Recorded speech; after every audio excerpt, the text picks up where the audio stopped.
We are so glad you're here tonight. We'd like to welcome you to our February webcast.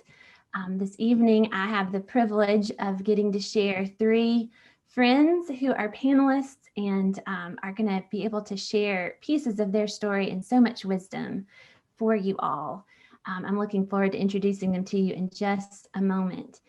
This webinar is Organic Practical Care for People with Physical Disabilities, and I am Ashley Belknap. I'm the Director of Engaging Disability with the Gospel, and we have with us tonight Dwight McKay, who is a member of Reformed Presbyterian Church in Newmanstown, Pennsylvania. In Ephrata, Pennsylvania.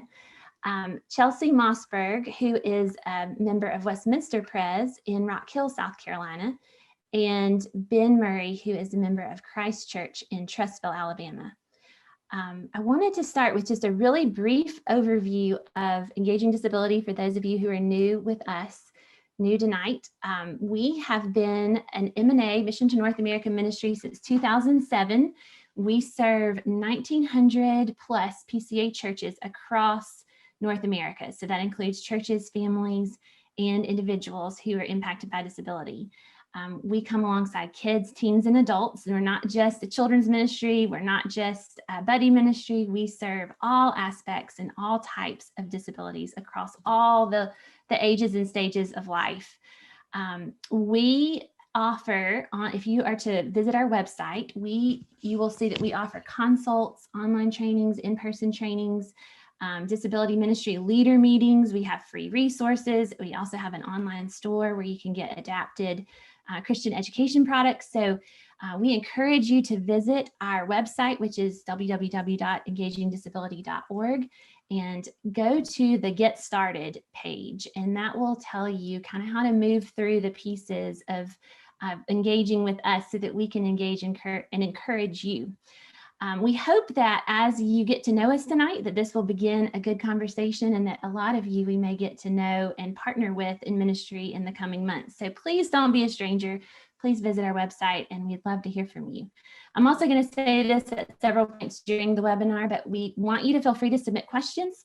As we go, I will intersect those questions, and when I can answer them live, toss them to our panelists when needed or appropriate. And for those questions that we don't get to, some of which have been pre-submitted, great questions that may not fall within the scope of this webcast, we will reach out by email and make sure you get some answers to those questions.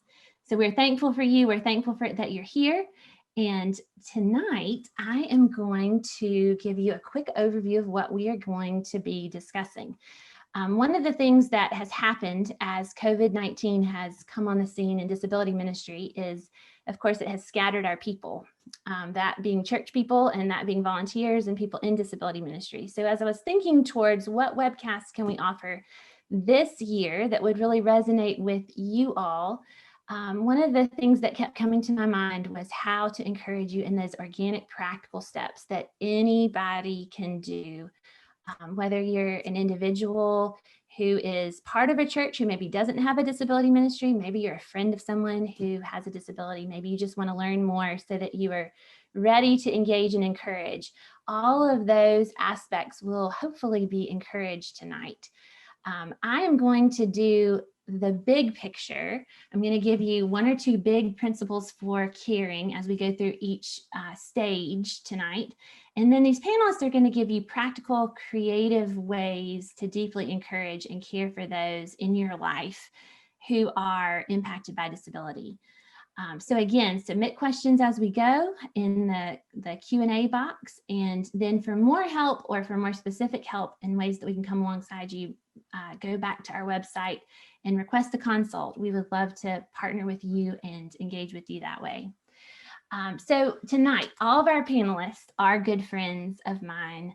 I'm delighted to get to introduce them to you and for you to get to hear their stories. And the place that I wanted to start was with letting them introduce themselves to you. So I've asked them each to kind of answer the question of what has God done and what is God still doing in your life via disability. And I asked that question because each of these panelists tonight have had disability intersect their lives at a very defined point.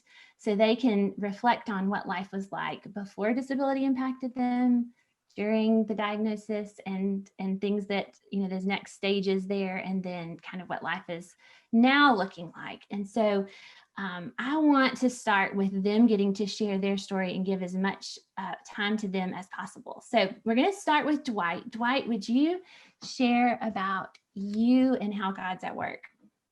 Sure. I've been a right below knee amputee since August 3rd, 2005. I've been retired for a number of years now, but prior to my retirement, I worked for about 25 years as a site manager for security contractor at a large manufacturing facility. Over the years, I saw a number of doctors for problems with my right leg and my right foot. I know now that that was just one misdiagnosis after another. I was told I had heel spurs. I was told it was gout. I was told it was an Achilles tendon problem. In fact, it was none of those. My problem was an aneurysm in the popliteal artery behind my right knee. That aneurysm was allowing blood to slow down and clot and head toward my foot, where it was robbing the muscles of oxygen, killing the muscles, causing pain and weakness that signaled that I had deep trouble. Once the problem was properly identified, that my problem was vascular, I had an arterial bypass. They turned one of my veins into an artery. But the damage was already done, and 7 months later, I ended up back in the emergency room with pain level that I told them was 25 on a scale of 1 to 10. It was just incredible pain. I would have sold my grandmother down the river to get rid of that pain. It was really awful. I went through 4 surgeries in 3 days trying to save my right foot. Eventually ended up having the amputation. While I was still in the hospital and still reeling from that, I had been moved out of the intensive care area to a regular room. I had a visit from Terry. I don't know anything about Terry other than that was his first name. Terry came wheeling in his wheelchair. He was already a below knee amputee. He was in the hospital sharing that same floor with me to have a knee replacement on his sound leg. We just sat and talked, and we talked about our common experiences. We didn't talk about anything real serious, but the one thing that really impressed me was that as we talked, he just very calmly stripped off his prosthesis and put it back on while we were sitting talking so that I could see how it all worked. And he's my hero because he didn't have to do that. Nobody told him to go see me.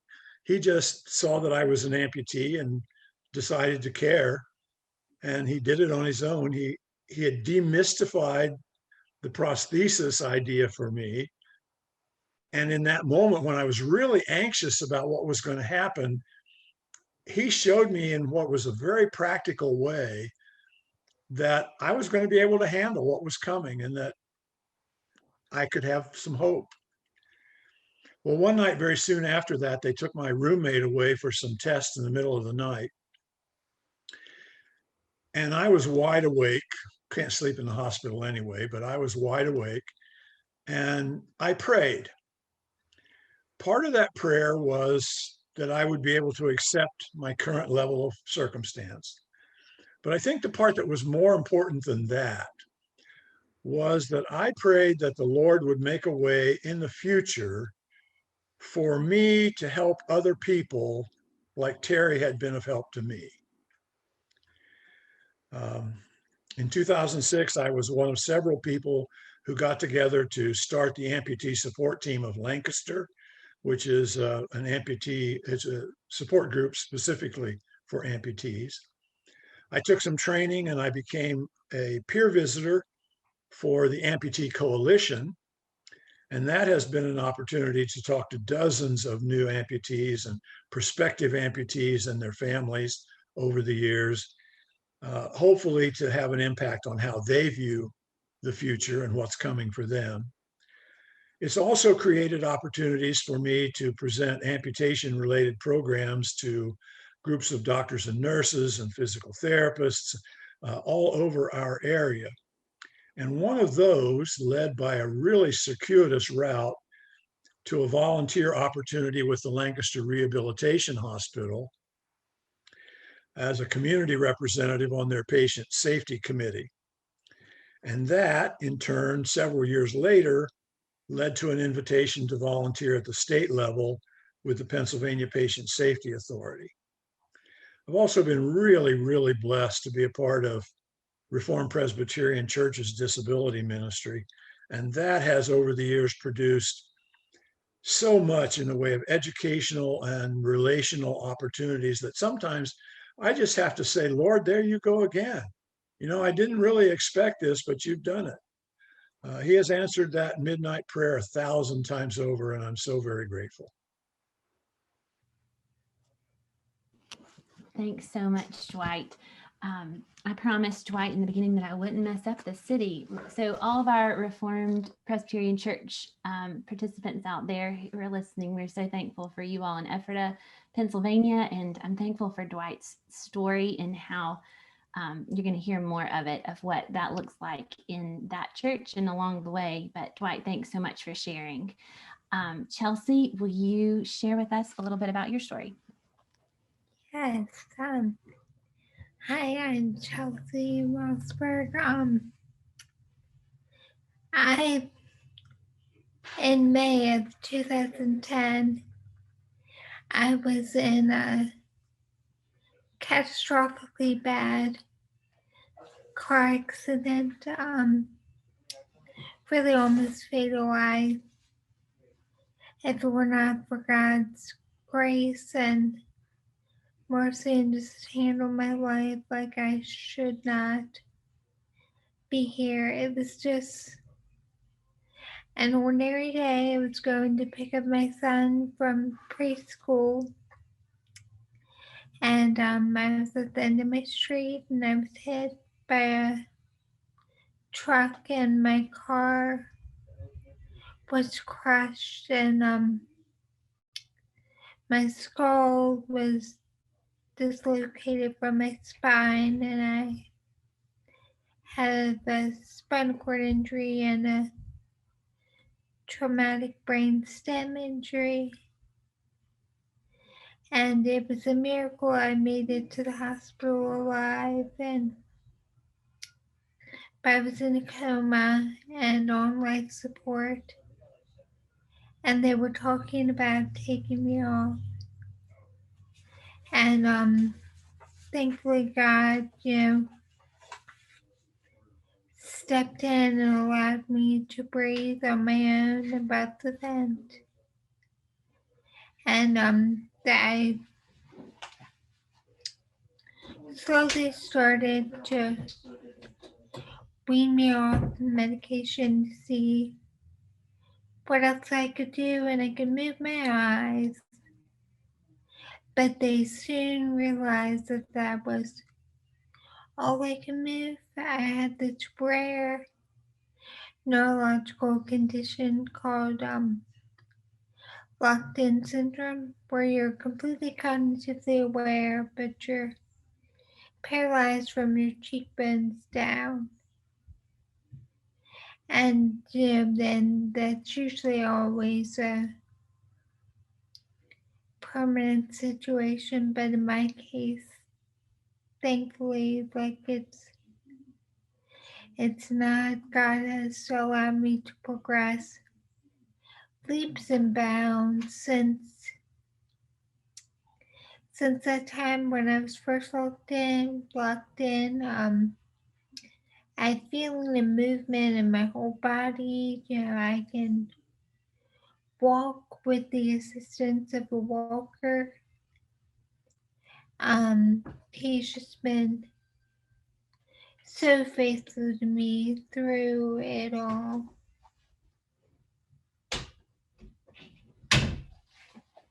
Yeah. And as far as when today I'm now serving with Engaging Disability, and I serve at my local church and do spinal cord injury ministry with y'all, to where I go and speak at the Shepherd Center, and God's just opened up the doors in so many just amazing ways that I never would have expected. So, yeah. Chelsey, thank you. And for those of you who haven't heard Chelsey's story in full, you may be interested to go to our website. She has a video that is up there. If you go to engagingdisability.org and then go to About and then go down to our staff, you can find her picture and watch her video and hear a little bit more about what God has done and is doing through Chelsey. Chelsey, we're glad you're here tonight. Ben, you are our last panelist to call on. Would you share a little bit about your story? So I grew up early on. I was diagnosed with type 1 diabetes when I was 3. And as a result of that, I've had eye problems in my later adult life. I had a retinal detachment in my left eye in 2012. And so in my left eye, I have no useful vision. With surgeries to help my right eye, prevent it from having damage, I had some reactions to that.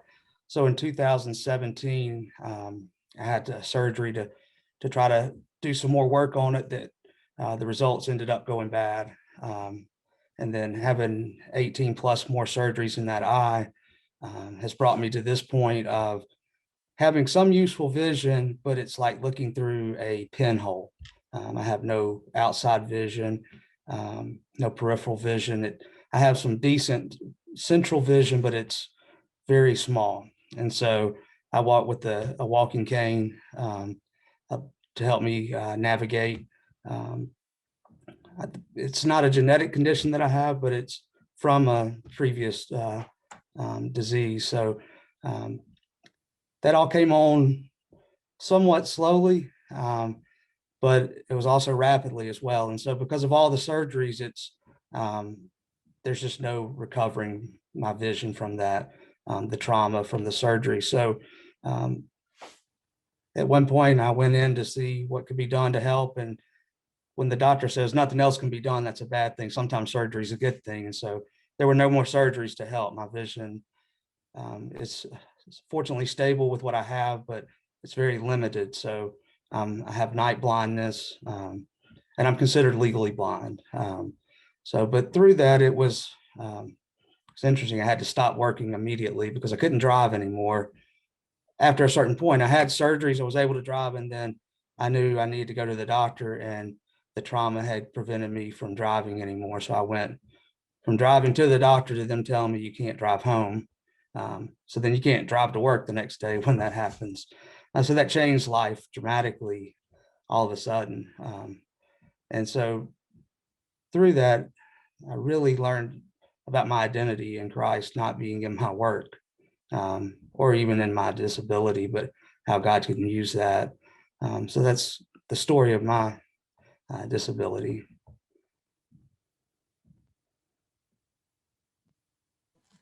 Ben, thanks so much. We're going to hear a little bit more from Ben on his story. The reason they're giving you big overviews is because I am going to take you on a little journey across their diagnosis of disability, onset of disability, all the way through to where we are today in a little more depth. So I asked them to give you a big picture here of who they are and what physical disability has impacted their life. And of course, we know there's many of you viewers out there today who have different physical disabilities than the ones represented tonight on the screen. We want you to know we love you and we are so glad you're here. And we have worked really hard to make this conversation one that we think is applicable to all, even those who are attending who don't have physical disabilities, who have some other type of disability. We still think a lot of these applications for caring are going to encourage you. So here's what I'm going to do with these panelists. I am going to start with the onset of disability. We're going to talk onset. We're going to talk grief, and then acceptance, and then we're going to talk about ongoing encouragement and care. And one thing that I really want our viewers to think on is those people in your lives who are impacted by disability. You may see them and know them through the lens that you met them or where they intersected your life, which maybe right now it may be that you've known them for a while. But there are likely things that have happened in their world of disability before you knew them and in their daily lives that they don't share. And some of that comes out through what season they're in their walk through this long road of disability impacting your life. In our ministry, we always say disability is here for the long haul. It doesn't go away. There can be a defined starting point, or it can be something that happens from birth, but disability by definition doesn't leave. So we're looking at this long trajectory of how do you come alongside in sustainable ways, but yet in organic, practical ways. So we're starting with the onset of disability. I'm going to give you a few characteristics of each season, just so that we're all on the same page. Number one, in the onset of disability, life is often turned upside down at this point. You're not usually prepared for disability to impact your life unless it is a diagnosis that is detected in the early stages of pregnancy. Otherwise, disability is typically something that intersects either a child, teen, or adult's life at a certain time. And so those who are coming alongside with them don't necessarily have time to prepare in ways that you might prepare if you knew something huge was about to change everything in your world. So it can turn life upside down. What that means is daily routine of life is entirely disrupted. It's going to be a long time before things like meals, laundry, and cleaning settle back into a rut. If you talk to many people with disabilities, we really do love when life can kind of get into a rut. That means that there aren't these great flamboyant things happening. And so that's typically not where we are when disability is at its onset. Therefore, emotions are often raw. We're often in place of doing those things like meals, laundry, and cleaning. We're doing more medical visits, therapies, travel, and there's just a lot of stress for the unknown. There's not always a path paved. The path often has a lot of things that are unsure, even if others have walked it before. It's just different often with each person and each family system. So this is the time where people need time and space to adjust to a new normal, but at the same time, they really need people to love and support them in really practical ways.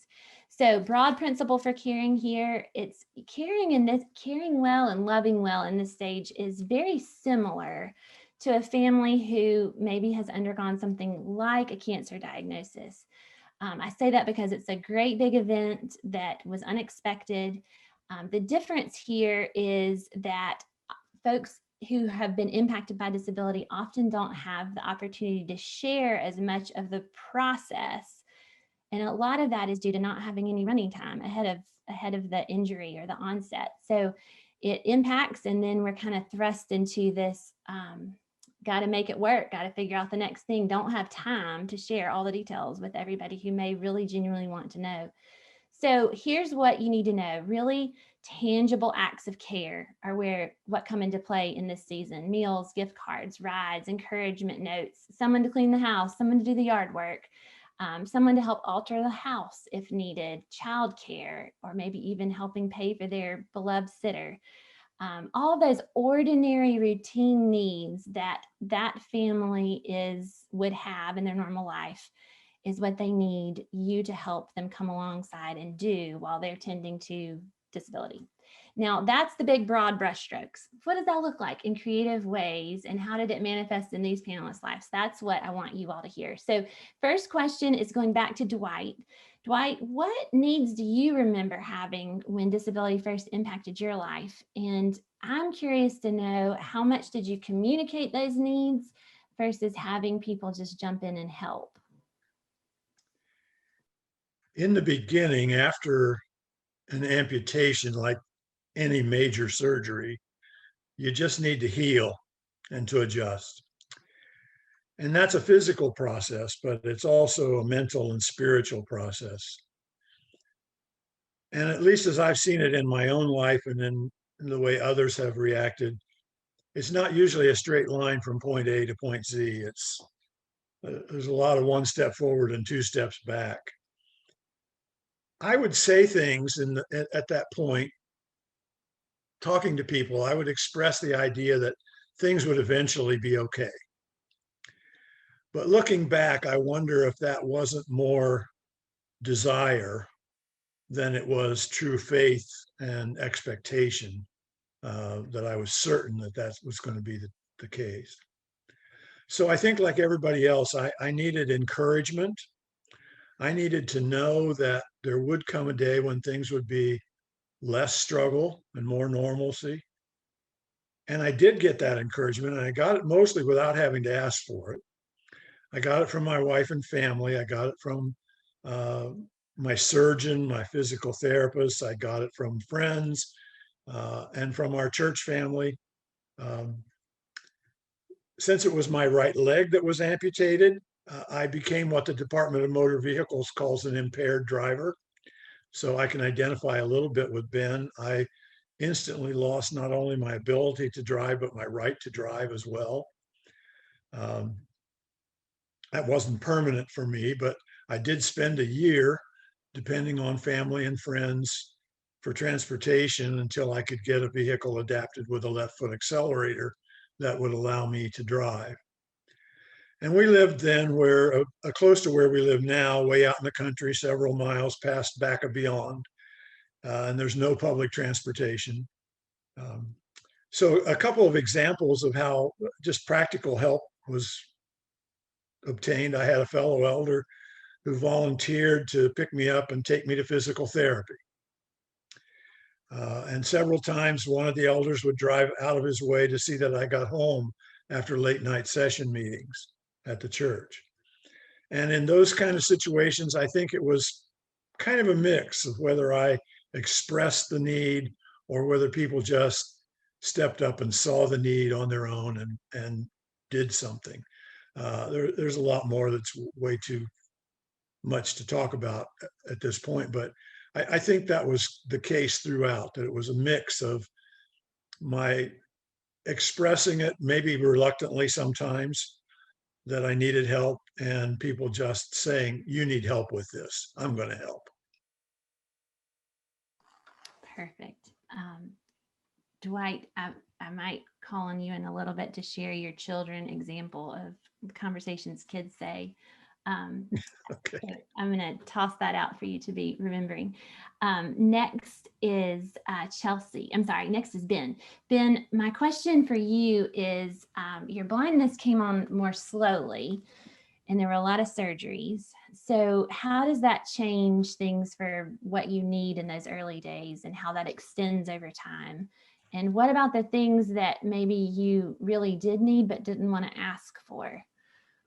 Yeah. So with the surgeries, it was, have a surgery, get better in a couple of days. The recovery time with eye surgery wasn't too, it's, definitely not like with Dwight, where you have a longer healing process. So there would be times that I needed people to come help with yard work or something at the house, because it's hard when your eyes patched, you can't see, but those were just temporary, for a week or two. But one of the big things that I needed was for people to come spend time with me, to get me out of the house, to get me away, and just to walk down that path with me of this drastic change at times, especially at the end when everything changed. I went from working to sitting at home all day. So just needing people to come spend time with me, just get a change of scenery, that was a huge deal.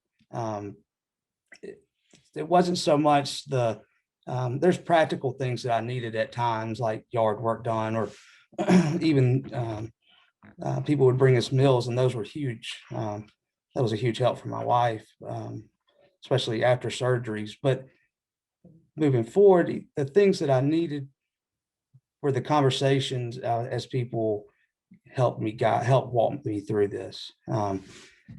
I wasn't going to ask for them to have conversations with me like, I need to talk about this. But people came along and talked with me, as a friend, not, I feel sorry for you, I'm going to help you, but you're my friend and I want to care for you. So we're going to go, I remember the first Presbyterian meeting I went to was really, I think, more just to get me out of the house than to go participate, but it was great because I was finally going to do something other than hang out at home. And so that was huge, but I wasn't going to call somebody up and say, I need you to come get me and let's hang out. It was those friends and relationships where people just somehow they knew the right time to come get me. On those really long days, they were going to go eat supper tonight, or, whatever it was. I didn't care. I didn't mind running errands with people, but those friendships, the relationships were the biggest thing that I didn't know to ask for, but that I needed and didn't even want to ask for, probably. That's great. Two things that are coming through to me in both Dwight and Ben's response here. One is the practical tip for those listening out there, which is you can say, can I bring you a meal? Or you can say, I am bringing you a meal. I have learned in disability world, lived it long enough to know that I will rarely reject, I'm coming over to talk, or I'm bringing you a meal, but I will quickly say no if you ask me a question. Do you need a meal? Do you need me to come over? Do you need me to take you out and distract you?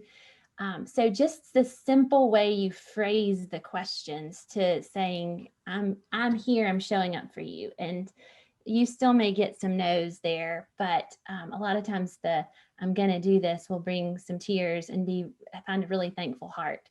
And then the second thing that I was thinking of here with both of these is that there is a period of adjustment for the individual who is being impacted by disability. And one of those major pieces is learning to be home and learning to be home a lot.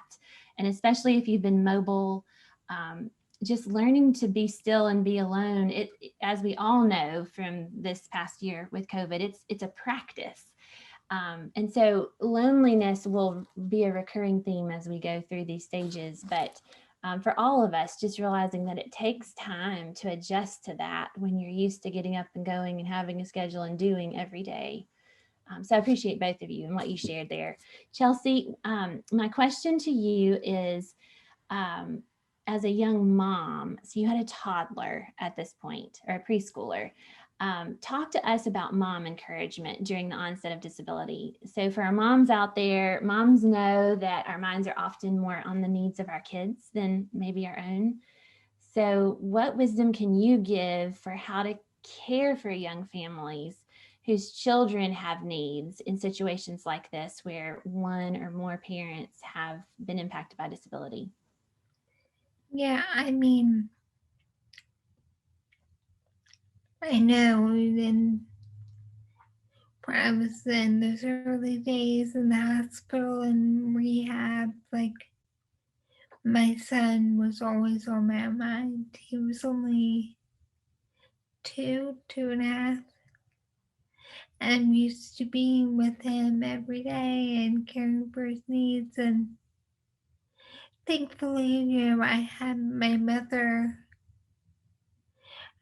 lived with us, so she was really able to step in for my son Asher, and I knew that he was being taken care of and loved the way that I would love him. So that really, took that burden off of my mind. But also outside of family, just having church people from church step in, like someone knew of a teacher. It was the summertime, and a teacher was off school for the summer, and she was able to step in and nanny for my son, because my mother did work full time. So she stepped in for him there, and then like people just offering to drive him to church or events. And one lady like, hey, when Asher got a little older, like, hey, I'm taking my kids to Awana. I'm coming to get Asher. And she would get him every week and take him to Awana, and just having that weight off of my mind allowed me to be able, it certainly didn't make all the things go away, but with just not having that I had to worry about was such a huge, huge help. That's great. So, one of the things that's come into my mind here is, everybody's situation out there looks different. But again, as you're coming alongside young families, just remembering that a little step towards the kids goes a long way to mom and dad. And I see heads nodding on the panel. Finding those creative ways to love them is an extension of love for us. And so don't forget about the siblings as well. So Chelsey, I really appreciate that perspective from you. And what I've asked the panelists to think on were maybe thinking of one or two or more creative ideas that you guys could give for those who maybe perceive that there are needs in this stage, but don't know exactly what to do. And maybe the individual or the family isn't asking for help, or maybe they're at a place of overwhelm where they can't even come up with a list of what they need, which is more than likely the case. So what would you say if someone comes up and asks you, what should we do? Let's see, let's start with Dwight. Well, I've given this some thought, and the whole congregation cares, but I think it's hard for the whole congregation to care without it all seeming just a bit overwhelming for the recipients of the caring. So one idea that I thought I could suggest, at least in the beginning stages, would be to set up kind of a mini version of what our congregation uses to bear the burdens of families that are in exceptionally difficult circumstances. We call it a covenant care group. And basically, the family that's in crisis is approached with the idea that the church would like to set up a group that would come alongside them to organize the congregation's response to their current set of needs. And they, the family, are asked for suggestions of who they would like to have in that group. So it usually turns out to be people they know and trust, and people that they know love and care for them. So that's an important part of it. The covenant care group is a link between the family and the congregation. They get to know the family really well. They get to understand the needs really well, and they can pass those needs along efficiently. The covenant care group is also something of a buffer between the family and the congregation so that the family isn't overwhelmed. That doesn't mean you can't send a card or give a telephone call or drop off a casserole spontaneously. The intention is just to somewhat limit the interaction with the family while they're in crisis and allow them a sense of privacy, allow them a little bit of normalcy. And it is the covenant care group's responsibility to be the catalyst to facilitate the congregation's ministry to the family. They're the folks who organize the meal sign up. They're the folks who set up the babysitting rota. They're the people who keep the list of who will provide transportation to the doctor. Obviously, we don't take this elaborate an approach in every situation. I don't think any congregation could. But as I said, maybe a mini version, maybe just a couple of couples who would agree to run interference between the family and the congregation as a whole, at least for a while, until things settle down a little bit. No two churches are going to do it exactly alike. But however you choose to organize, one thing I think is really important, and that's good liaison with the diaconate, because I think the deacons have some real serious responsibilities in this area of body life of disability ministry. So keeping in touch with them, keeping them aware of the needs, keeping the family and the deacons connected really well, I think is a significant, important thing. That is great. Thank you so much. Ben, tips, ideas? So I kind of, my thought on it was a lot like Dwight was saying, but one of the things I think is so important is goes back to the friendship and relationship as you get to know these families and these people with disabilities, that you are able to listen and hear their needs without them even asking. I know for us, that's been, people have heard our needs. They've just known what's going on in our lives and been able to jump in. There was a time Maria, who's our driver, she had a kidney stone, and my driver can't go down because I don't have a way to get around, don't have a way to pick up the kids, right? And so fortunately, my parents were able to take us to the emergency room, but it was time to pick the girls up from school. So it's like, all right, we have this problem. And so one of our deacons the next Sunday said, here's the list of emergency drivers at church. And you call me first, and if I can't do it, I will contact one of these for whether it's to pick up the girls from school, let's get them on the school pickup list, or to take y'all to the hospital, and then somebody else, being creative with the ways you help aren't always cookie cutter. And sometimes it's just outside the box of meals are always great. Like you said, nobody wants to turn down a meal, but listening to the needs and being creative and just offering the solution to those needs, not the solution to the disability, but listening and seeing, okay, we needed somebody to drive us and we didn't have time to think through that that day. So they thought through it and said, here's our plan. So I think sometimes, it goes back to that friendship and relationship of getting to know the people with disabilities and hearing what their needs are, even though they may not express it as this is our need. I love that, Ben. And both Dwight and Ben hit on this theme, and it's going to resurface in several of these categories of relationships and the importance of those relationships that you can trust and those relationships that jump in. And I'm just going to pull out their nuggets again to say, it's okay to say, here's the list. That sometimes really and truly people who are going through this level of crisis really can't think through a list or couldn't come up with that idea, as Ben said, but those are the very things that can mean the most when you take that step towards, which is another reason why we call it engaging disability, being willing to step towards those that are impacted by disability. Even if we do it wrong, or even if that's not exactly what was needed, we're communicating love, and we're communicating that we want to build a relationship with you. Chelsey, what you got for us? Creative ideas. Oh my gosh, but those answers were so fantastic. I feel like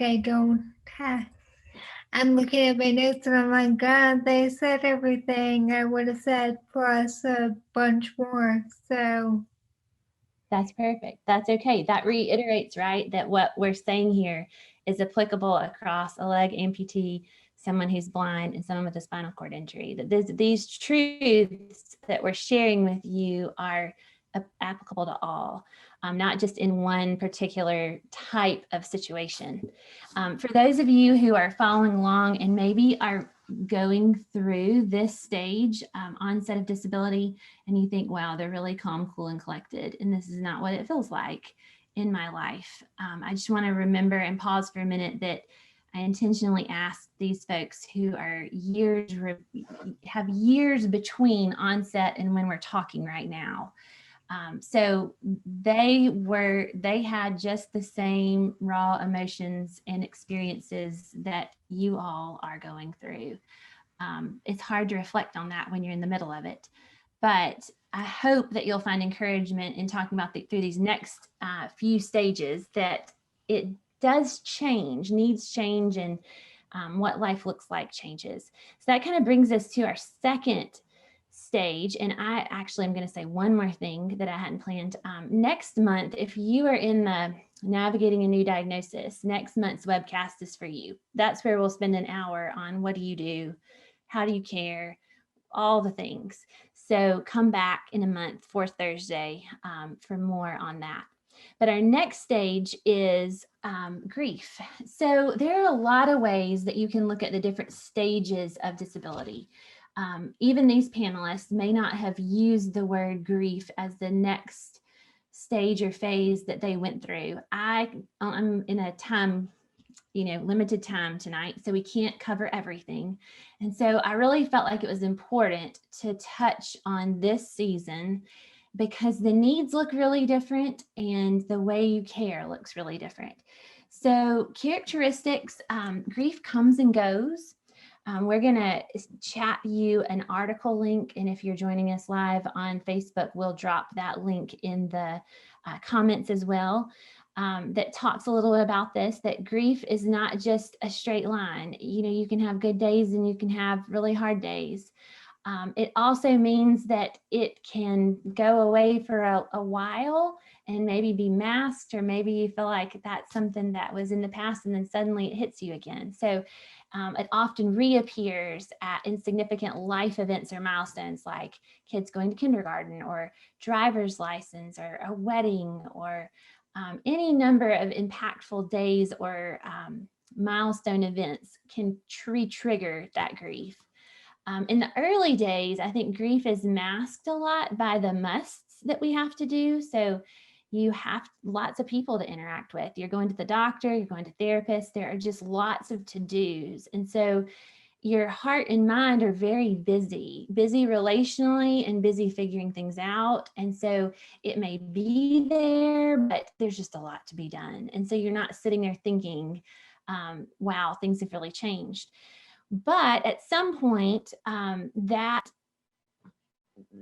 grief sneaks in the back door, and I usually say it's when life gets quiet or more routine, or maybe the path of the daily grind has kind of revisited, and maybe the daily grind isn't getting up and going to work anymore. Maybe it is being home and there isn't as much to do in a job change.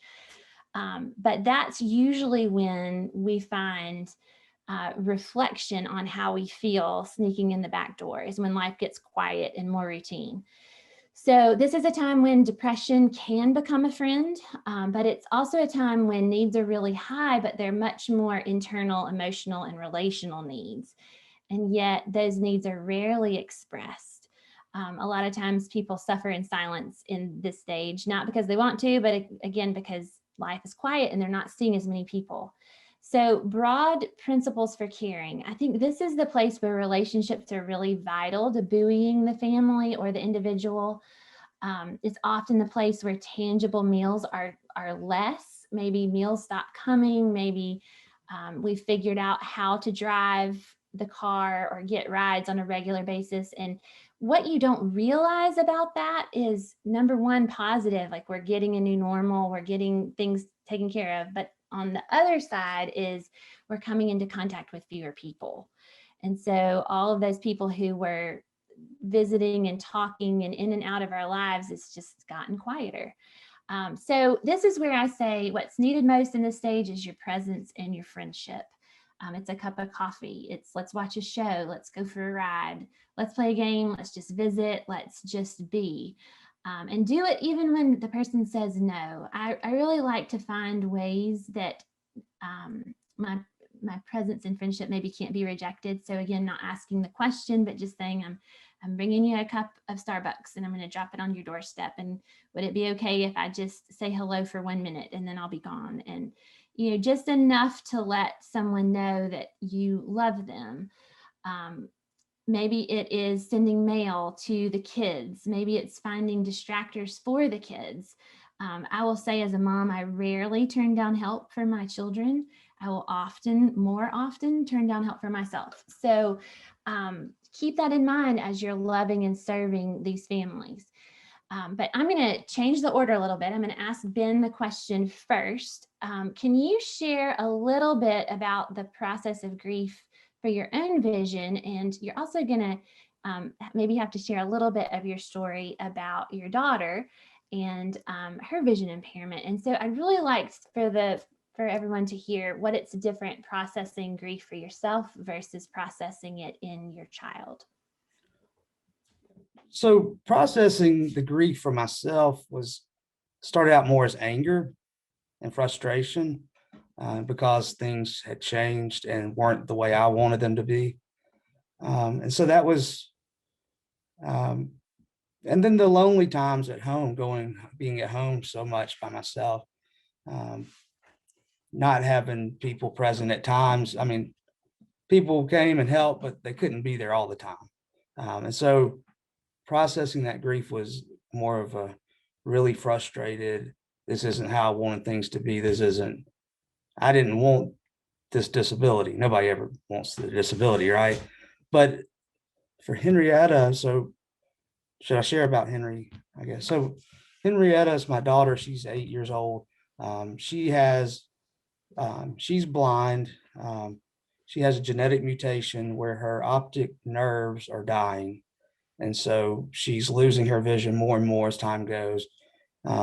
She has what's called OPA1 plus, where now she's developed neuropathy in her arms and legs, and will develop other complications from this mutation. It's moving to her digestive system. And so this is a newer grieving for me because we grieve the vision loss. And so as a dad, my response to that was to try to work real hard to fix it at first. Find the right doctor, see if we can stop this from happening. If we can stop it from happening, we won't regain the vision, but we won't lose more. And eventually found the doctor, found the answers that we can't stop it, and so that grieving went to what she won't do. Like, she's not going to drive a car, some of those things. And so there was those entered through the back door of at times where she talks about wanting to play basketball and knowing it's probably not a good idea for a visually impaired child to be out there with a bouncing ball and other kids, right? Like she's going to get hit with the ball and that's not a good thing. So as a dad, mom and dad need to protect her there.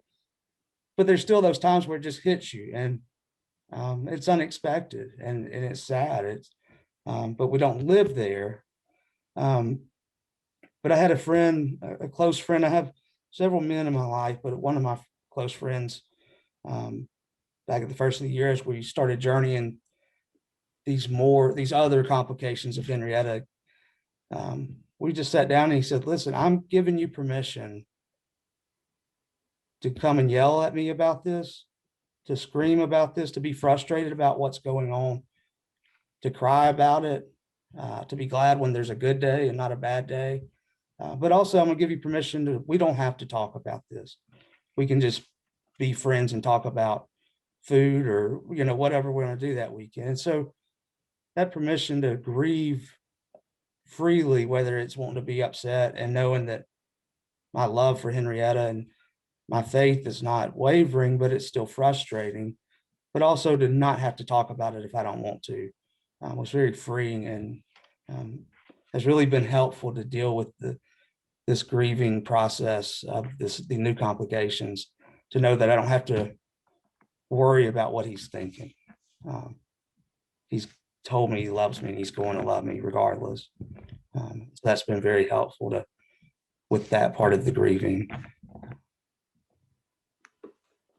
Ben, I really appreciate you sharing both on the you level and the dad level. And I know those who are listening appreciate that as well, because it is a whole different ballgame when you're navigating it with your children. And we have just loved following along with your story and are praying for Henry, who is just delightful. And so just thank you for sharing. And you guys will get to hear a little bit more about what this looks like, dad hat on for him and more in the next few questions. Let's see, I think Dwight is next. Dwight, my question for you is more about the adjustments you had to make during this season. So talk about job change and other things that you weathered, and what needs popped up. And maybe if you could go back and revisit those days, what needs did you have that maybe you didn't realize at the time? I did have to adjust in several areas, fortunately not all of them at once. I'll just highlight two, I think. The first was my job situation, as you have mentioned. After my surgery, I used up all of my accumulated sick days. I used up my vacation, and then I went on family and medical leave. FMLA keeps your job intact for 12 weeks, but it's unpaid. When my 12 weeks FMLA was exhausted, the human resources director from our regional office called me and said, "We need to terminate you. If you ever get to the place where you feel like you could come back to work, we'll consider rehiring you." I'd been in basically that same job for 25 years. I was 60. I wasn't sure if I was ever going to be able to return to that kind of work. So I just left that job behind. I essentially retired. Eventually, I was able to get Social Security disability, but that's a story for another time. That's a long, drawn out, ugly process. Like Ben said in the very beginning, I don't believe that we're totally defined by the work we do, but that's easy enough to say.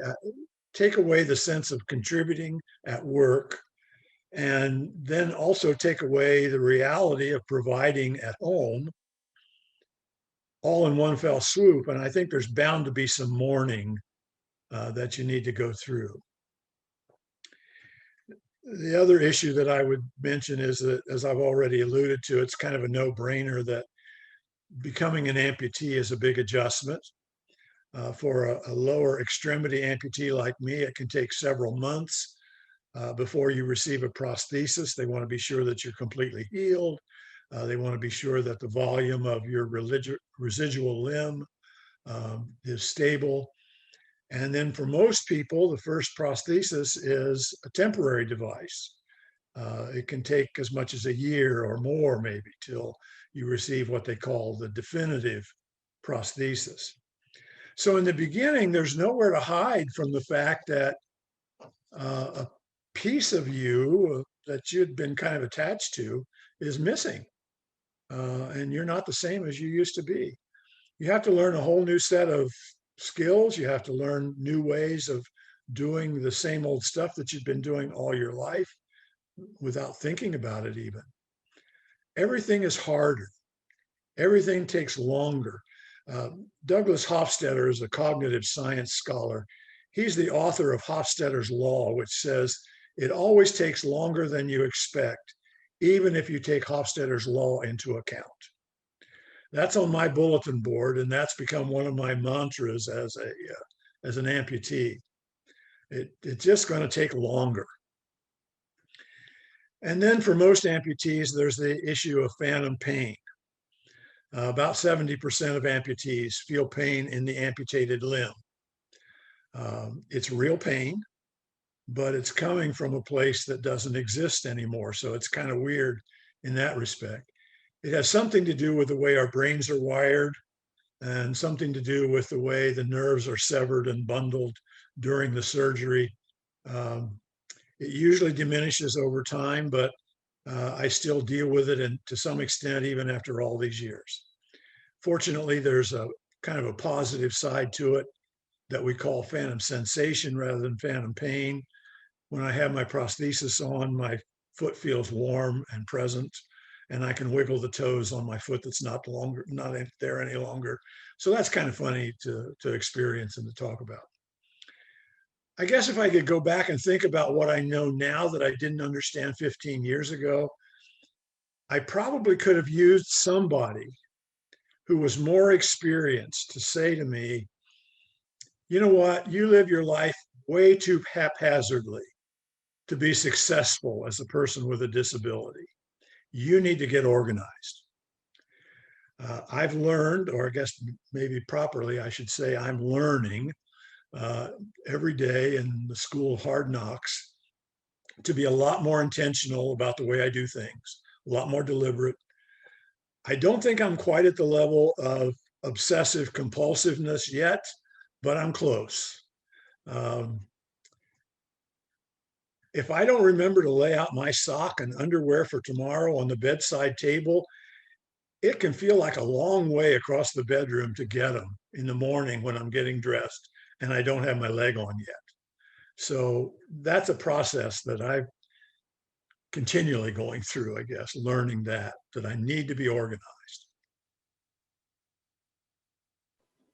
I love that, Dwight. And I love that everything takes longer.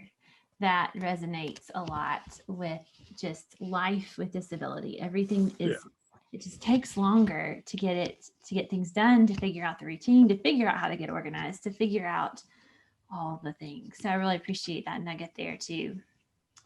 And Chelsey, I am coming to you. I would love to hear what did grief look like for you, and especially how did maybe relationships change during this stage? Yeah, because when you first brought up the subject of grief, I can't really think of a definitive time where I was grieving the loss of my physical ability. And I realized earlier that I forgot to say, I said that I can walk with a walker, which I do, but I'm also primarily spend my day in a wheelchair because my pace, I have severe muscle spasticity and my pace is slow, so the wheelchair just helps me do things efficiently and faster. So, but yeah, so I thought about grieving my ability, and that for me was the discontentment with where I was kind of motivating for me with my recovery and to be able to progress, because I think like, okay, today, Chelsey, today sucks. But if I work really hard, maybe 2 weeks from now, things can be a little easier. So that,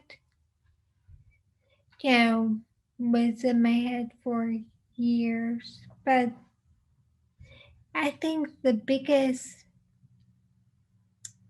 mark of grief for me was just my relationships. Specifically, I was married when I had my car accident, and 2.5 years after that, it just, ended. And with that, you feel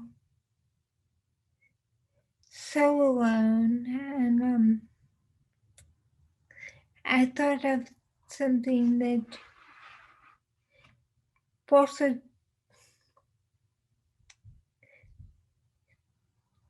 drew as a person impacted by disability, you're longing to feel normal again. Because you were normal. Whatever, I'm doing air quotes, but you can't see them on camera. Normal. So, but whatever normal is, but it's like, I used to be normal, so you don't want, like, even though, like, meals are great, and they're on, and all the ways people come around to help you, but as you get further down the line, that though it's a good gesture, makes you feel abnormal.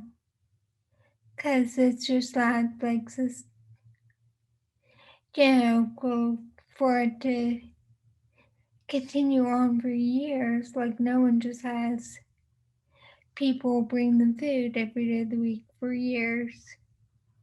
So I've thought about what you said,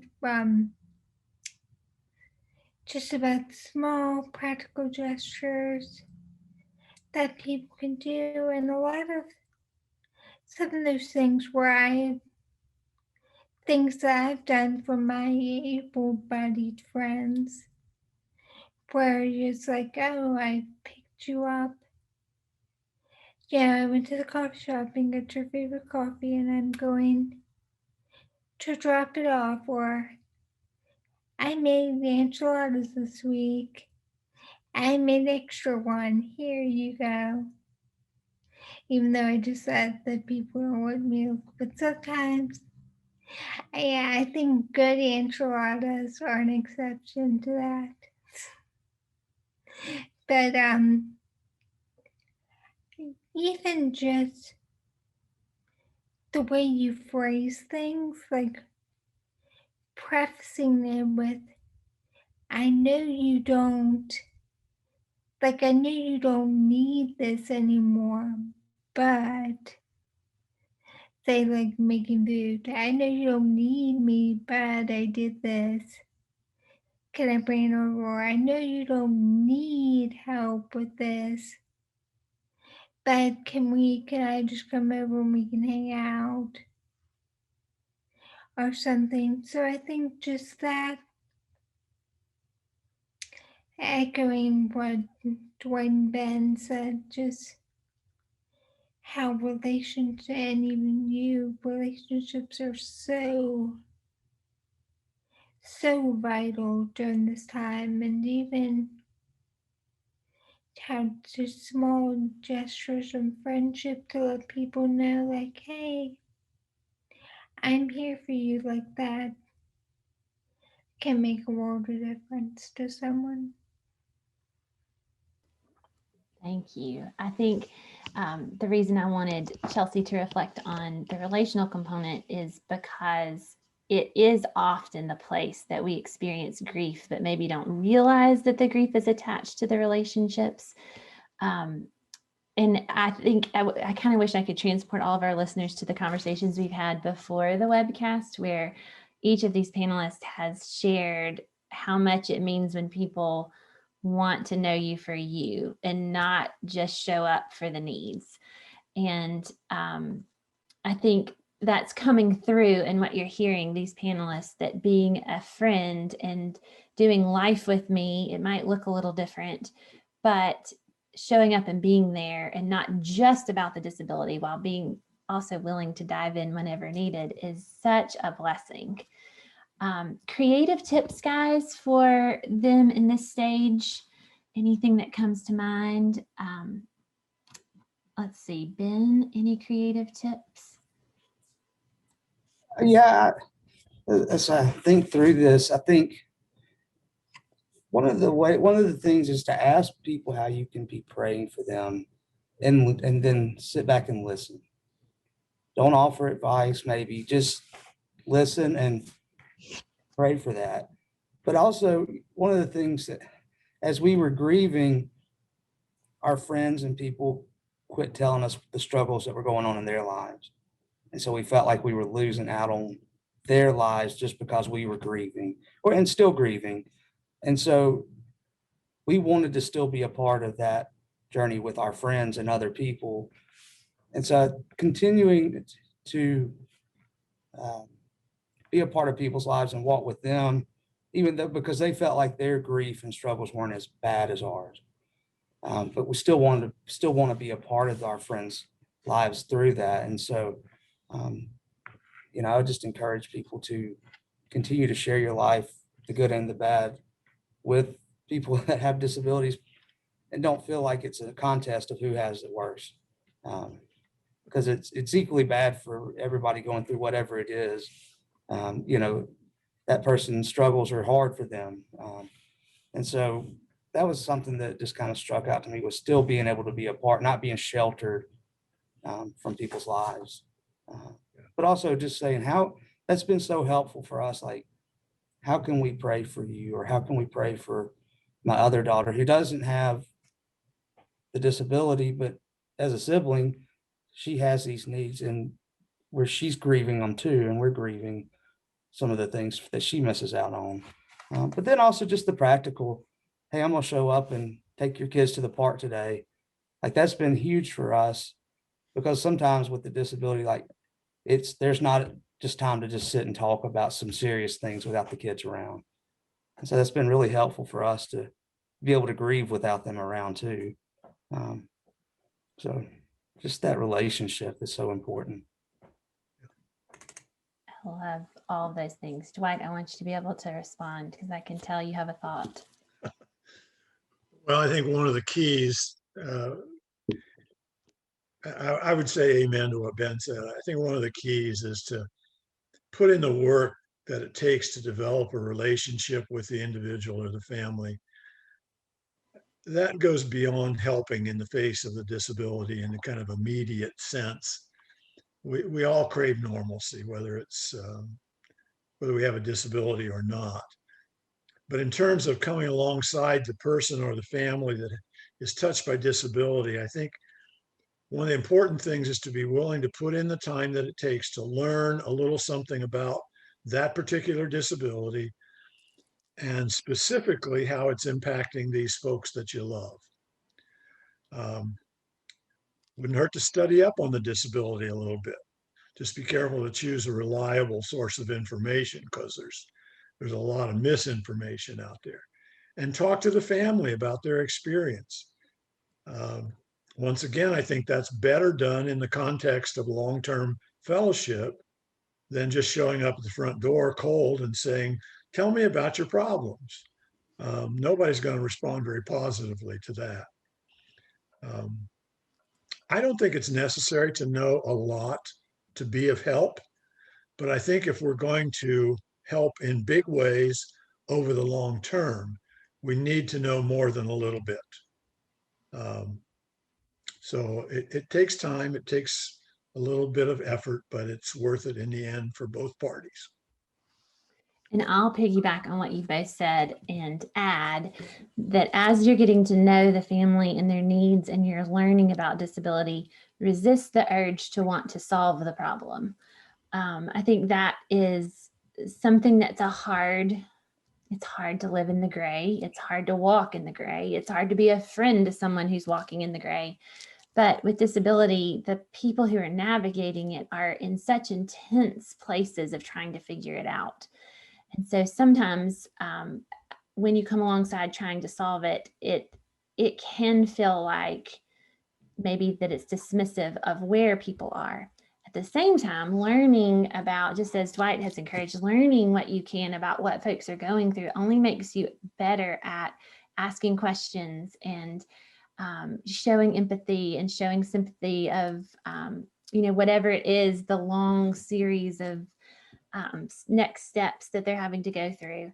And just to come back to Ben's thought about sharing body life. So one of the things that we're really about in engaging disability is being enfolded into the congregation, growing in Christ and enfolding into the congregation.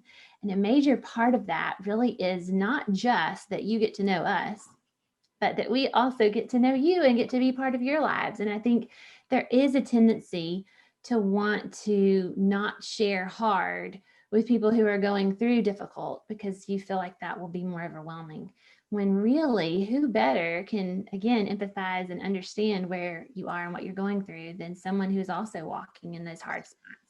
So give them the privilege of getting to know your lives just as they are opening their lives to you.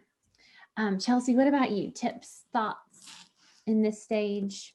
You gave some of your creative ideas a moment ago. So any others? Uh-oh, we gotta get her.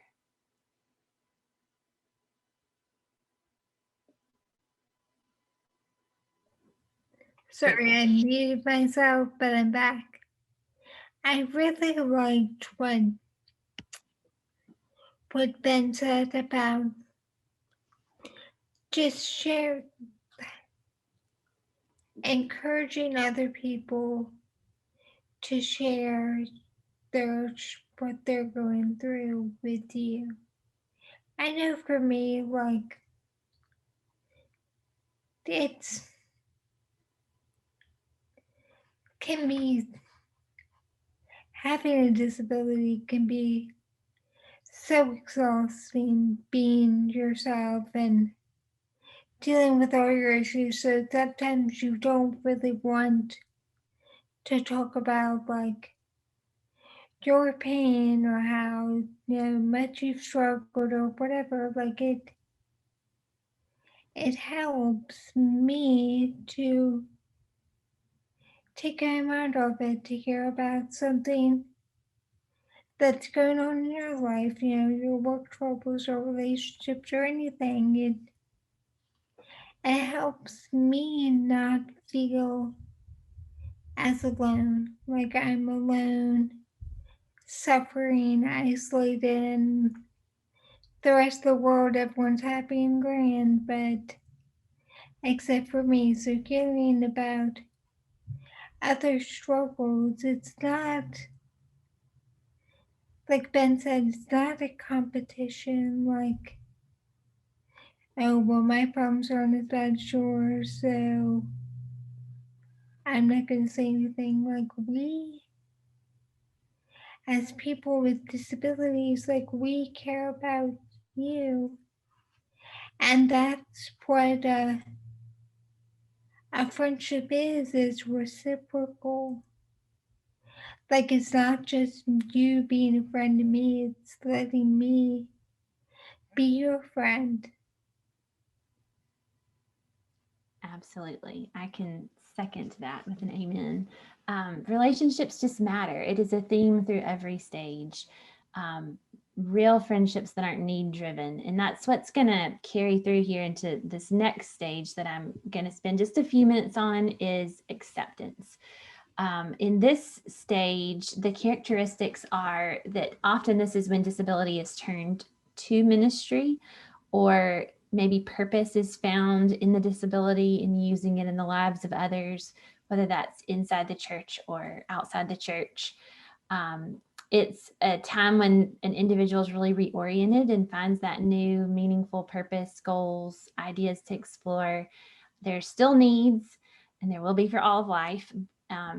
So I think the challenges here is that this stage can look more rosy to the outside world. So maybe you say, oh, they're doing so well. Wow, I can't believe how great she's doing.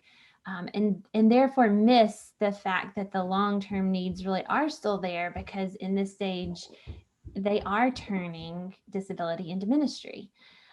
So life from the outside looking in can appear mostly steady and maybe even quote unquote normal. But life from the inside, living with disability, this is the place where you've kind of figured out how to make it work. And now you know this is kind of what life requires. It doesn't mean that it's great or easy, but it just means that you know what needs to be done and you're more or less doing that on a daily basis. So what about broad principles for caring here? I think this is the stage where relationships get awkward if they have been need driven. So regular friendships in this stage will open the door for greater processing of disability and its impact on life. The friends you have that you can talk about anything with will go deeper because you're able to talk about all the things, whether it's disability related or not. Those relationships that have been about mostly serving you, but you haven't had that reciprocity there, may fall off or feel awkward or not progress in the same ways that they did in the first two stages. And that also is okay. It's just good to be aware of what our perspective on relationships are. And I think the challenge is here, talking about disability too little or too much. It's hard to know when you're at a place of acceptance. The questions that I often hear from people are, do we talk about it with someone who has a disability, or do we just not? And, for those of us navigating disability on a regular basis, it's part of our lives and it's part of our worlds. And Maybe we don't make it the topic of every conversation. Maybe it comes up regularly, maybe it doesn't, but it's never wrong to talk about the world that we are living in. We may be less apt to bring it up simply because we've kind of figured out the dailies, but it's never wrong, nor would it be discouraging to have someone want to step into those harder parts of our lives. So what's needed? Regular friends, just regular friends, willing to encourage, check in, and most importantly, willing to share life with you. So at church, there still may be regular needs that you have. And this may be the place I often see across our churches. This is where parents kind of resurface and say, I want to maybe have something provided for my kid, teen, or adult who has a disability, or caregivers, or people with disabilities may resurface and say, okay, I'm ready to use this, or I'm ready for this next step, or I'd really like to see this happen. So there can be more articulation in the church context for needs and accommodations being made than were in the previous two seasons. So here I want to ask our panelists, because each of them have turned disability into ministry. So I'm going to ask you the same question. How did you know that it was time to really turn what you had been through in disability into ministry? And maybe tell me about the people in your lives during this time, what you needed from them, how you began serving, what you were able to give to them, all of those relational questions. And I'm going to ask Chelsey to lead us off this round. Okay, well, first I was, in thinking about this question, went back to something you had said in one of the planning meetings, talking about if there was a person out there with a disability who wanted to start doing ministry, but they weren't really sure where to start, or didn't feel like God was using them. And that's been on my mind the past week or so, and I was thinking about just being faithful where God has called you. We don't have to be, you don't have to be the next Johnny Exentata and have a worldwide global disability ministry. Just thinking about where has God placed you, and how can you serve where you are. And with churches, children's ministry always comes to my mind, because I'm like, who's asking, who always needs help? And it's like, well, children's ministry. So saying for me, when can't think of just one thing where I'm like, oh, I'm going to turn disability into ministry doing this, but just me saying yes to God, or to, situations that are brought up to me just saying, yes, Lord, I will do that. That was really what started my ministry life. But I thought, when you said relationships, I thought a lot about how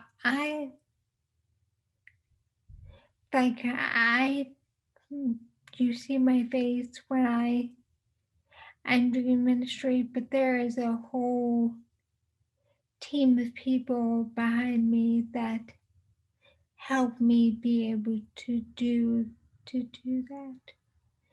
So, like, even just me being on this webinar tonight, I have my mom here in case I need anything during this webcast. My dad is with my son, keeping my son occupied. Like, he had small group tonight, and the leaders for small group, picked them up and dropped them off. So it's just, yeah, and I think with my ministry life, like the transportation, people coming, can be my traveling buddies, to friends. I have a friend helping me with tech stuff, or I don't type fast, and a friend helping me type, or sending out cards. So just all the things, like, for someone with a disability to do ministry, they need us, that team of support behind them. So well said. Everything is a good nugget to pull out there. The one I'm going to launch back to is for any of those listening who are thinking, I really want to serve. Heed Chelsey's advice. Which area of ministry always needs volunteers? Children's ministry. They always need volunteers. So that makes me smile. And that is really an encouragement to my heart, because you know, when you're ready to serve, sometimes the question is where, what do I do? How do I take the next step? And being faithful in that is really, really well said, Chelsey. How about Ben? How did you know it was time to turn disability into ministry? I think for me, it was with Henrietta having a disability. I started noticing we started having more and more friends who had children with disabilities. I started meeting more people, and I don't know the exact percentage of families with disabilities that are not in church, that don't go to church, don't have a church home. And I've seen that and I've heard it, but this became real life. Like, these families were not part of a church, were not a part of a local body, because for the various reasons of what are people going to think if we come and my child with this disability, the fear of my child has a disability and they might act out or whatever it is. They had real fears, but it hit me that disability is not something to be scared of. You know, there might be people that have that idea, but I didn't want our congregation to be a place where people with disabilities could not come and feel comfortable and be ministered to, because they were going to hear the gospel and they came. And so God just pressed on my heart to talk with our pastors about it. And like all good pastors, they said, well, great, we'd love for you to head that up. Because you take an idea and, you know, that's what we need done. So, but I wanted to serve. I was at a point of, I didn't know what it looked like, but I wanted to be used. I want our story to be used. And we had, at the time, we had families with disabilities in our church, but also know there's a great need for families in our community to have a church where they can go and be enfolded into the congregation. So that became real life to me. It wasn't just a number anymore. It was friends and families that we knew, not part of a local body because of those reasons. Well said, Ben. And I would just echo again to those listening and thinking, how is the Lord going to use this in my life? You are going to be connected with people because of disability that you would have never been connected to. Friends, therapists, doctors, you know, the list just goes on and on. But that list includes lots of other people with disabilities. And I think I've always said the best way for outreach to work in the disability ministry world is for you to bring your friends to church and for us to make it work together. And I've seen that in Ben's life. That is where I intersected Ben, was at the place where he was doing ministry and had so many families and that were impacted by disability in their church. And I can still remember him saying, you know, but we really don't have a disability ministry. And the answer there is, but you do, where there is one or more families impacted by disability and you're serving them and meeting needs. That's a disability ministry. So well said, Ben. Dwight, what about you? Where did ministry enter in? Well, as I said in the beginning, I asked for this. I prayed that the Lord would use me, and that must have checked some kind of heavenly box, because he didn't wait around to start to make things happen. But even with that in mind, I would have to say that for me, progression into a level of ministry that is sort of rooted in my disability was a kind of natural development. My wife Lynn and I have always tried to use what we have and where we are for the kingdom. A couple of very minor examples. We've often opened our home for small group meetings and youth activities. Back when we used to raise registered caracal sheep, we would invite our church's homeschool families to the farm for a field trip so that they could meet the sheep and learn how wool was handled. So when I was faced with this totally new reality of being an amputee, I have, I guess, kind of deliberately tried to be open to the opportunities that presented to widen my sphere of influence. And as I said from the beginning, it's been a process of one thing leading to another. It's been a kind of geometrical progression rather than a linear progression. Lynn has been my rock from before day one. She's nursed me, she's advocated for me, she's been supportive at every step of my development, even if that meant challenging me or encouraging me. The RPC folks have been wonderful. When I walked into a session meeting for the first time on my very first prosthesis, the elders gave me a standing ovation. I hadn't done anything to deserve that, but the memory of that outpouring of love is really sweet, even so. And I think actually it's the folks in our congregation that helped me to answer that question, that part of your question about what I needed as I began serving. I think I needed what every person with a disability needs, and that's to be seen as my whole self, not just my disability. And RPC has given me that, and I will forever be grateful. And what a gift that place is. I think if, again, nuggets to take home. If you can, if your church, if you're sitting there thinking, I'll never have a disability ministry, quote unquote, if your church can be the place where you can be you and you can show up with all the things that make you you, and you're loved and enfolded, then that becomes home. And that's what so many of our folks with that are impacted by disability want: those friendships, the place to belong, the place to serve, the place to be loved, the place to take all the pieces of who we are, and it's not too much. I think that's the question I always hear from parents is, will we be too much for this church? So Dwight, well said on all of that. Okay, so I'm transitioning us to the last 10 minutes here, and I don't want to cut this part out because this is where a lot of the questions come in. How do you serve families for the long haul? So I'm titling this Ongoing Encouragement and Care over the Long Haul. Characteristics of this stage, I would say families go back and forth and in and out of grief to acceptance. They've accepted, they've likely moved into that using their disability in ministry, but they also know it doesn't come to an end. And again, those milestones will catch you off guard and cause grief to enter in, or even just the most ordinary of things could cause you to go back into that cycle of grief for a bit of time.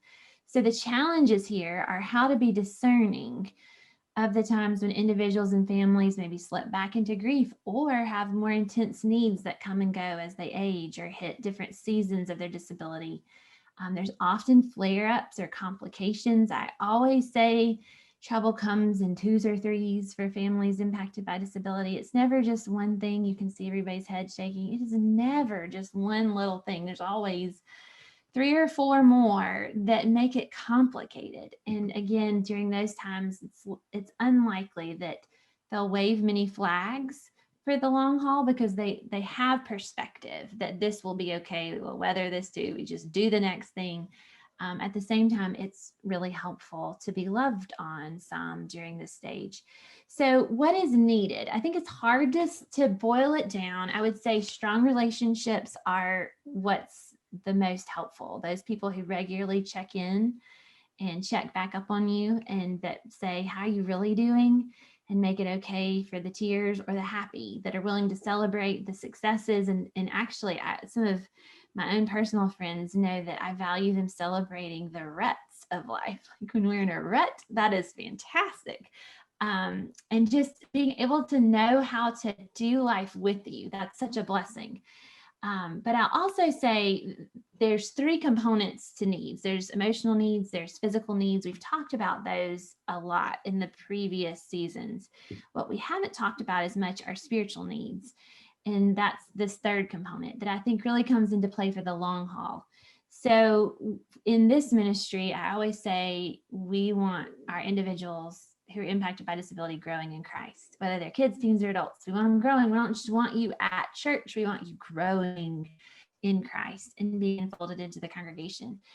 But in those early seasons, onset, grief, and even at the place where you're turning disability into ministry, that probably where you turn disability into ministry and then this long ongoing for the long haul are the places where the spiritual component really comes into play. And so if you're listening tonight and you're thinking about what can I do to help, this is the place where you ask, do they have what they need to grow at church? Are they able to access all the things that someone in their stage of life would be able to access, whether that is think about Chelsey in a wheelchair. Physical mobility becomes an issue for just accessing things, where she wants to go every time.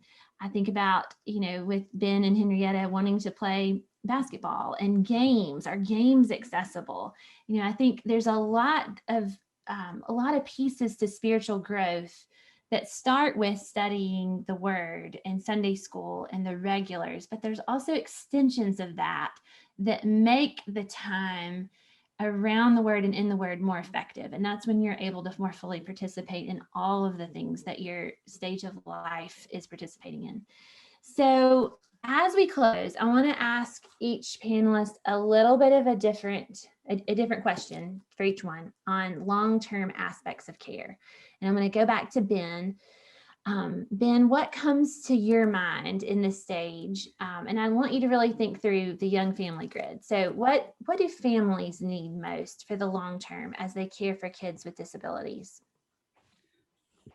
So I think about our family attends a camp for families with disabilities in the summer, and it's almost heaven on earth because your kids are cared for and you're not worrying, are they okay, when you're spending time in, whether it's Bible study or time with a group of men going through the Word. So having that in the church setting of not having to worry, is Henrietta being guided around, like is somebody with her that knows she needs to know there's a step coming so she doesn't fall down and hurt herself, or am I worrying, is that the right person? So to have that relief of not worrying about them while we're at church, and whether it's Sunday school or during the worship service, but also just that checking in of how are y'all doing and how can we help you continue to grow? What needs do you have? Like, do we need to help you with the girls so that y'all have this time at church? Just asking what needs to be done, or how can we help, and not, moving past the meals and all of that, but what can we do while you're here to help with your spiritual formation? And so that's been, for us, that's been a big deal. And we're part of that with the disability ministry because we want to help other families have that sense of security with their young children, that they're cared for. They don't have to worry about whatever the disability is.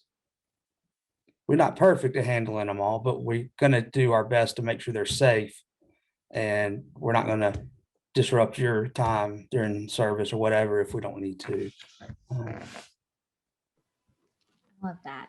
I think takeaway nugget here too is remember that needs change frequently, even in the church context. And also remember that volunteers turn over a lot. And so that combination means you may think someone has asked and that needs are met for the kids, and they really haven't been asked, and the needs aren't being met, or the needs have changed. And so over communicate. It's always better to ask, what do you need? What's the next thing you'd really love to see how can we do this differently to make it even more successful? Or we see that went really well. Is there anywhere else that we could help kind of go forward with that momentum? All really good encouragement, Ben. Chelsey, I'm coming to you. Can you share a little bit about relationships in this stage? What are you most looking for, hoping for, wanting in long-term friendships? How do those friends meet needs?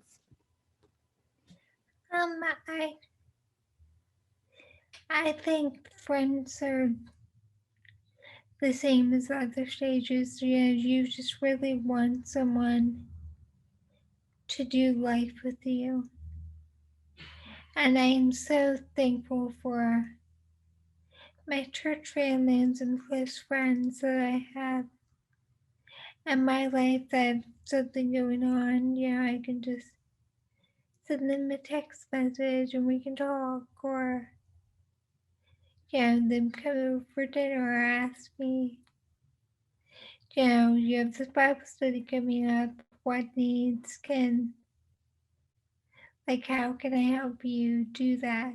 It's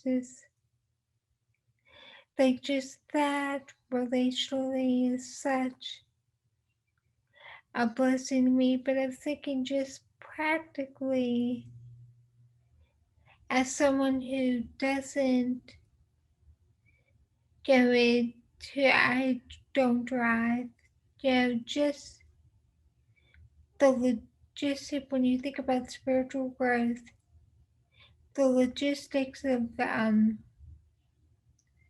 transportation, actually getting to where church is happening or Bible study is happening, or for my son, youth group or small group. And my church has been wonderful. The deacons have really stepped in, to have a transportation sign up for me so I can make sure that I'm at worship service every Sunday.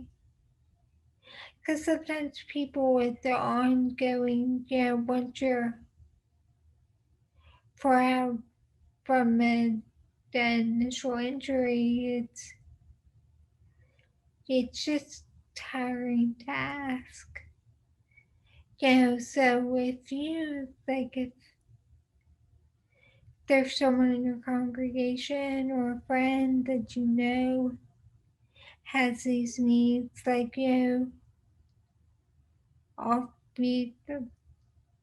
offer to go with them. Hey, I know this is going on at church. I'm going to. Do you want to go with me? Yes, I would. I really appreciate you bringing out just the logistics. I think that's something that's so easy to overlook, is how tiring logistics are to figure out and sort through, and what a blessing friends are in logistics. So thank you, Chelsey, for that. And Dwight, my question to you is a little bit different from the other two. I was kind of wondering about maybe frustrations that can be expected during this stage, both for the individual with the disabilities and maybe even for the church and her members coming alongside. And I say this preface to be encouraging to our audience that it's not all just, we know it's not all easy. And so kind of reflecting on what are the hard parts of this long term? Well, I think you hit on the big thing that leads to frustration. A disability is for life. So it's not going to go away. There can often be some improvements in lifestyle. There can sometimes be adaptive equipment that makes life easier. But at the end of the day, that disability is still there. And you also took my thunder away by saying that, as Americans, we want to fix it. We're frustrated because this idea that something has come into our lives that we can't fix. And we think of ourselves as overcomers, as predicament solvers. And that leads to frustration too, when we can't fix it. And the fact that our problems and our trials don't behave themselves and come at us one at a time. There's often multiple issues that need to be addressed simultaneously. Life can be hard. Life can be hard for Christians and non-Christians alike. We understand that just as the Lord sovereignly distributes his gifts, he also sovereignly distributes the challenges of life. But as we've already seen tonight, I think some of those challenges come connected to great opportunity. And we need to be able to recognize that and rejoice in that. The hymn says, "Take myself and I will be ever only all for thee." So it's me, my disability, my intellect, my mind, my hands, my feet, my everything, my foot, excuse me, my everything. Take that and use it. I think the long-term nature of disability can be a challenge for body life in the church too, because there can be a sense of frustration that builds up over time because the same problems present themselves over and over and over. But Paul challenges us to not become weary in doing good. And I'm not aware that there's a hardship clause in the new covenant. Jesus didn't say love one another except when it's hard and when it lasts a long time. I think the expectation is that we're going to do it, that we're going to live through it. We might become frustrated, we might become tired, but he can renew us. And we can ask for that, and we can seek it.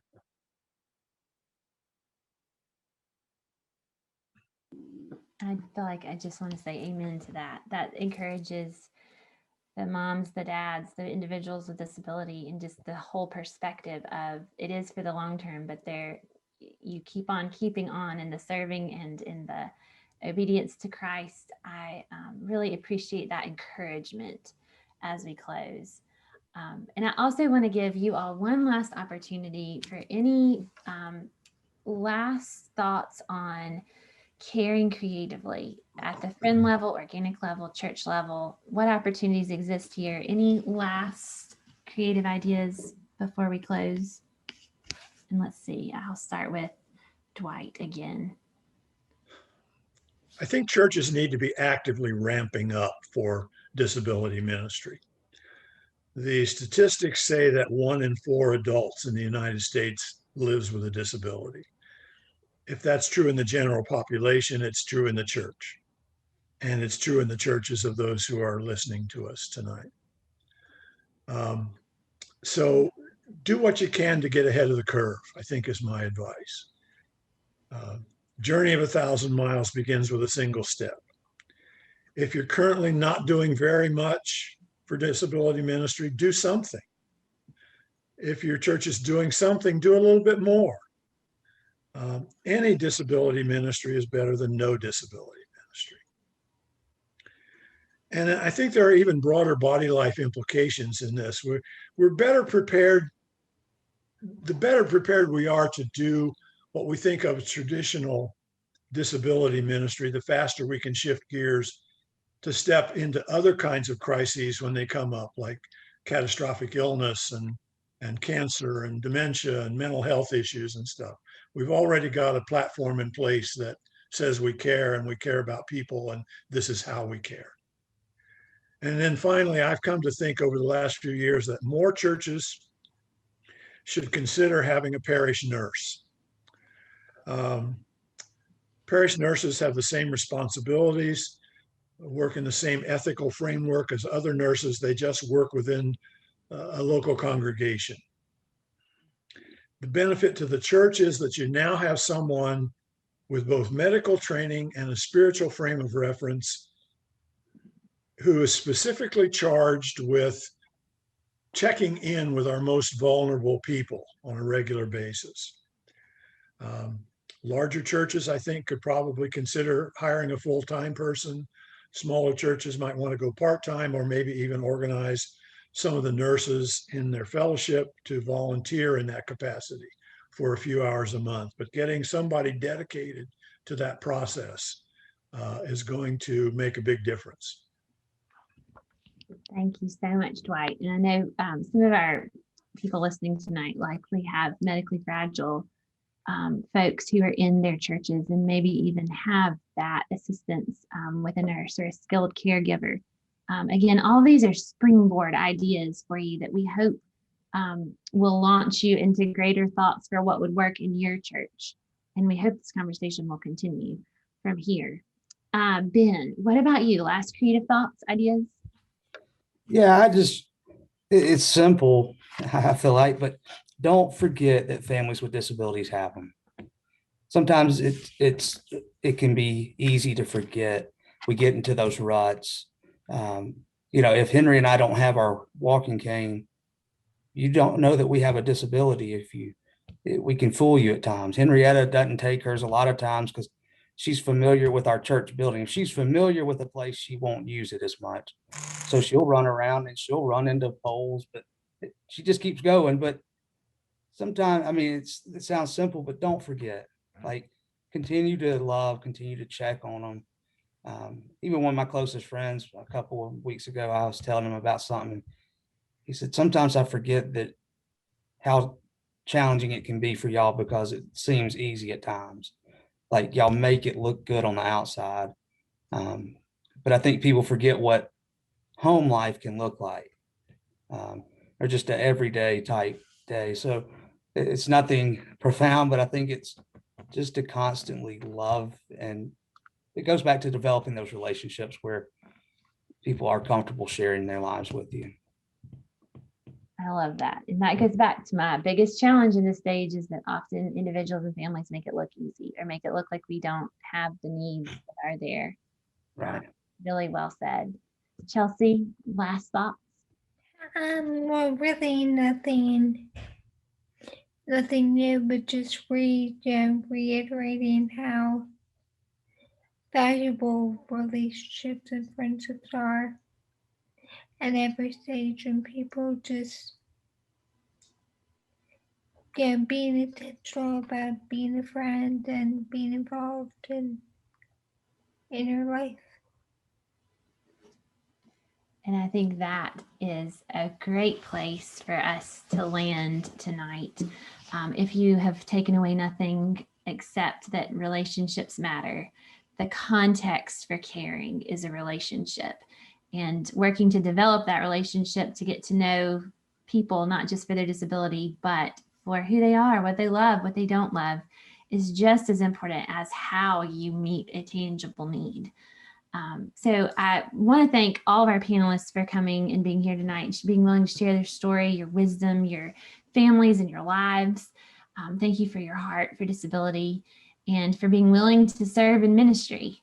And I also want to thank all of our listeners out there for joining us. And remember, this is the start to a conversation.